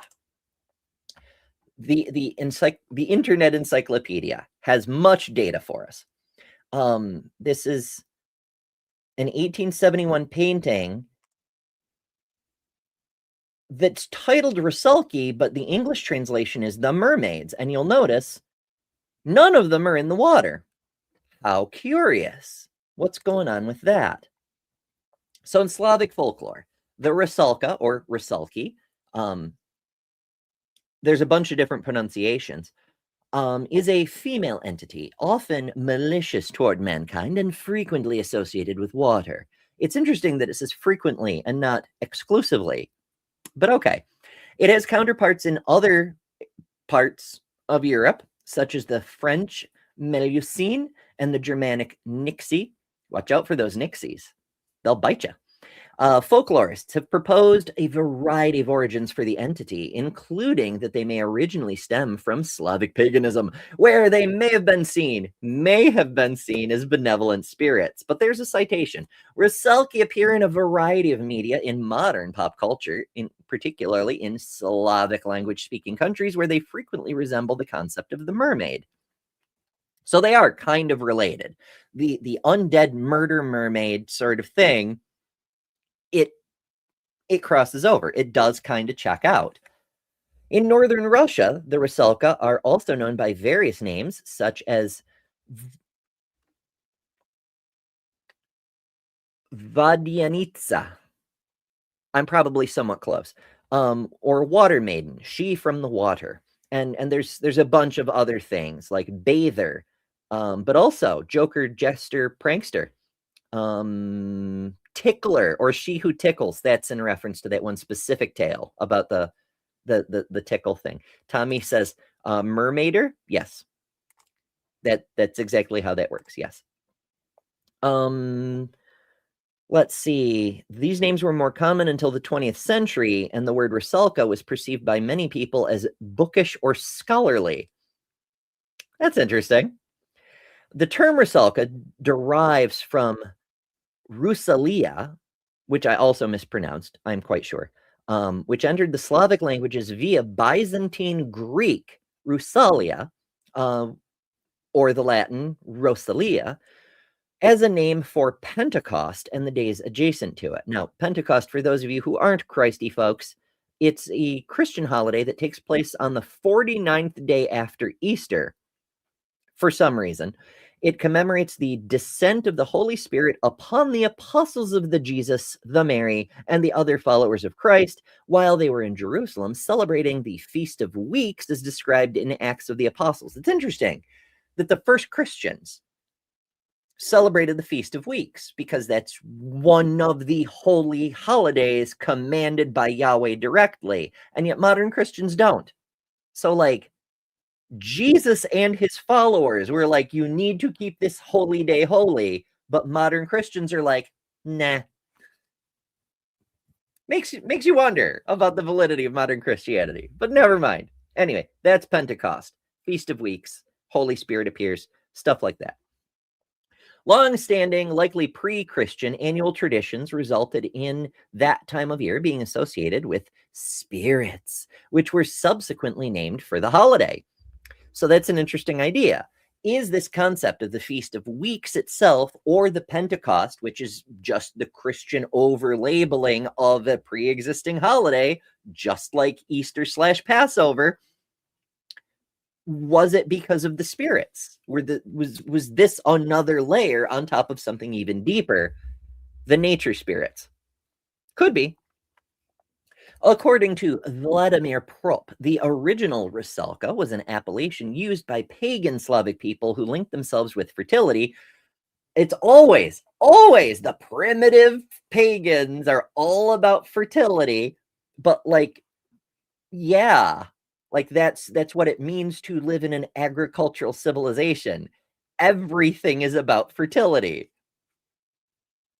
You need your crops, you need your livestock, you need your babies. Like that's what you do, you know?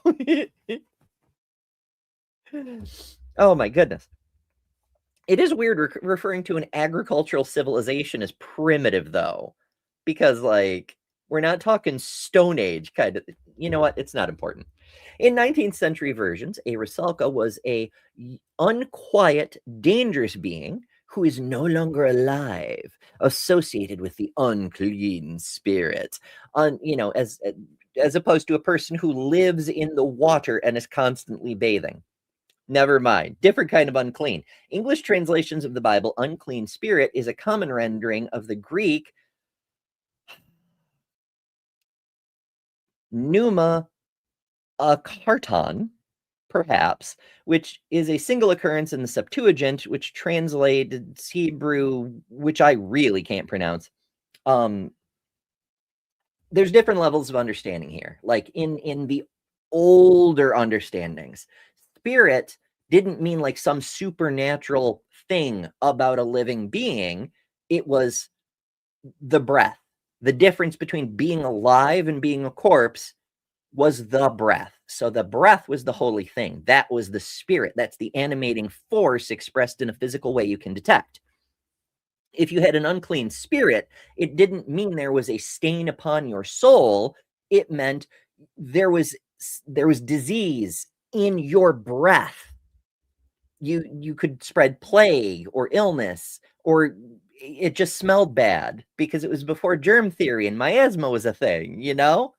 So a little bit different take on things, but an unclean spirit still mattered for the purposes of the god, because the god ate by way of breathing, right? Like all the sacrifices had to be like burnt offerings and such, so you could turn them into smoke so that the aroma could be pleasing unto the Lord. He wasn't just doing aromatherapy. That was how he took things into himself. That was the spirit, the wind component of a being.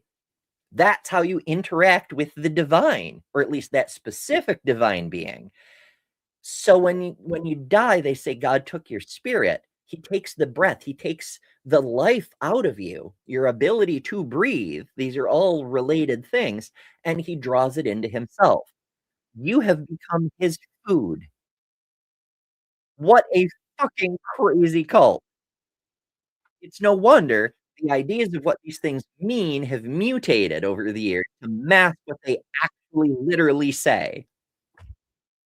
But I digress. According to Dmitry Zelenin, young women who either committed suicide by drowning due to an unhappy marriage, they might have been jilted by their lovers or abused and harassed by their much older husbands, which is a thing that we still do, thanks Christians, who were violently drowned against their will, especially after becoming pregnant with unwanted children. Hey, that's another good reason to have, accessible abortion care and such. I don't know. Maybe I'm silly. They must live out their designated time on Earth as Rusalki. However, the initial Slavic lore suggests that not all Rusalki occurrences were linked with death from water. That there's an interesting parallel here, because life is also linked with water, right? Like from the moment birth begins, your water breaks, so there's like a sploosh of water before a baby comes out, usually, not always, but usually. And sometimes there's quite a lot of it. And so like drowning by water, like you're born in water. That's why baptisms are done in water. You're reborn kind of thing. So yeah, death by water is sort of like, it fits the natural cycle, but it's like an unholy, as in apart from God kind of nature. It's not the sacred nature, it's the natural nature, which defies the sacred, right? So if you die by water, you're like undoing the gift of life. You're doing it backwards, and therefore that's wrong or something.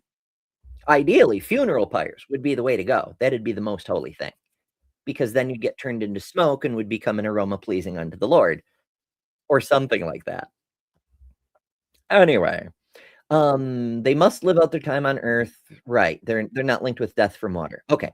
It is accounted by most stories that the soul of a young woman who had died in or near a river or a lake would come back to haunt that waterway, much like the ghosts along highways that we encounter today.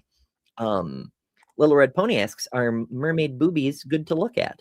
I mean, I myself am not a mermaid. I'm just in my swimsuit today because of the theme. But Lil is a mermaid, and she would definitely say that boobies are, in fact, good to look at.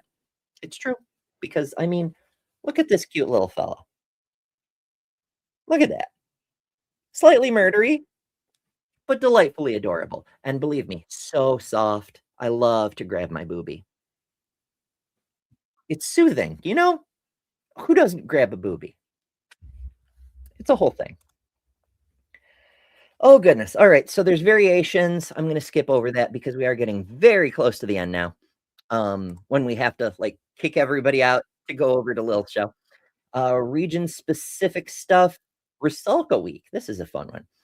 The Rusalka were believed to be at their most dangerous during the Rusalka Week. So it's not just a celebration. This is when they're most dangerous. It's mating season. So early June, at this time, they were supposed to have left the watery depths in order to swing on branches of birch and willow trees by night.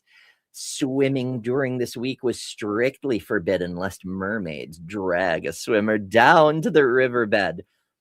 I'm going to bring you to my bed. It's the riverbed. Mwah. A common feature of the celebration of Rusalnaya,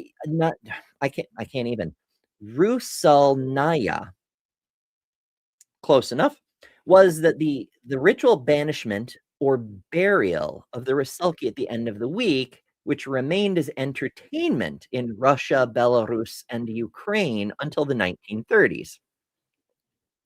They buried the undead mermaids. It seems so rude. If you're a creature of the water, in fairness, if you're an undead creature of the water, what the hell else are you going to do except bury them on land? But still, that's just rude. So we've got a few named Rusalki, which is neat. Moriana, a female sea spirit in Slavic folklore, possibly a goddess. Moriana was a sea vodyanica and daughter of the Caesar, the emperor of the whole sea, like the Mediterranean Sea. Okay. And also, according to the Caesar, my God, that's the best. And also, according to some beliefs, she ruled the winds. Sometimes the Moriani or Morianki were said to be numerous spirits of the sea and a maritime kind of Rusalki, a marine kind of Rusalki. So, like, instead of lakes and rivers, seas and bays and estuaries and, you know, the salty things. If the Rusalki weren't salty enough, try the saltwater kind. Holy crap. That's amazing. Oh, my goodness. All right. Modern depictions. Modern, starting in 1829. Okay. A short story translated into English in 2016. Holy shit. But yeah, Rusalka, a short story in 1829. Fascinating. A poem in 1831, an opera in 1856, an unfinished opera, how do we know about it then, in 1895, another opera in 1901, 1902, the Rusalka Memorial, a monument in Tallinn erected to mark the anniversary of the sinking of the Russian warship Rusalka in 1893. It doesn't mention the fucking warship. Holy shit. All right, I got to find out about this. We're on bonus content, so it's okay. Rusalka in dry dock, 1868. Rusalka was one of two Charodika class warships, Manders, built for the Imperial Russian Navy in the 1860s. She served for her entire career with the Baltic Fleet. Aside from hitting an uncharted rock not long after she was completed in 1869, she had an uneventful career. She sank in a storm in 1893 with the loss of all hands in the Gulf of Finland. In 1902, a memorial was built in Roval, or Tallinn, to commemorate her loss. Her wreck was rediscovered in 2003, bowed down in the mud, which has prompted a new theory regarding her loss. Okay, capital and most populous city in Estonia. I wonder, did they just change the name, or like what's the deal? Probably not that important. Anyway, steam engine boat, cool beans. We love to see it. Initially armed with a pair of 9-inch guns in the forward turret and 15-inch guns in the aft turret. Wow. That's pretty special. All right, what else we got? Yeah, how do we know? Tommy says, how do we know it's unfinished? Maybe it just sucks. It's possible. I can't rule it out entirely. Alrighty, folks. We could go on and on and on. You know how I love to delve into the details, but we do need to wrap up. Lil's show's going to be starting very, very soon. And we still have credits because I have to thank the supporters. I have to, because that's how I keep doing these things, you know? So thank you all so much for joining today. It's been a weird one, but hopefully a fun one. If you enjoyed it and you're new, remember to hit the subscribe button. Hell, if you're rewatching, watching, if you're, most regular viewers are not subscribed. If you would be so kind, hit the damn button. It helps ever so much. And as always, thank you for being here, for being part of this community, for helping me do what I do, and hopefully helping it grow. We're trying. We're doing our best here, folks. I love doing these. I would love to keep doing these, but this show has to grow because I'm putting so much time into this, into making these, into helping them happen. It's an oof. Please help. I appreciate all of y'all. And as always, yeah, thanks all. And watch out for yourselves, because try not to die. Mwah. Thanks to all our patrons and top-level members for February. Miranda, Karen Butcher, Jimmy Tux, Ian Chen, Maya Adkison, Jessica the Trans Metal Alchemist, Robin Webster, Lilith, Ember Lynn, The Barely Bearable Atheist, Eric Wander, Jason Jacoby, Liliball Trades, Deviant Outcast, Secular Feelinist, Kelly King, the Detroit Atheist Queen, Geo Sam, Thriver Scapegoat, The Godless Engineer, Why? Because Weed Bro, Katie Bluebird, and Fro from Norway. And you can add your name here next month by signing up at patreon.com/betterthanember or by joining Emberships here on YouTube at the Cinder level, which also includes all the custom emojis, tons of member-exclusive content, member-only live streams, and a bunch of other stuff. I deeply appreciate all the supporters who keep this channel going. Thank you so much.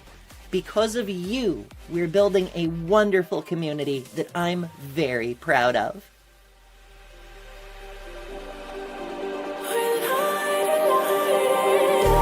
Just like a spark that's breaking out. Can't make a stop, can't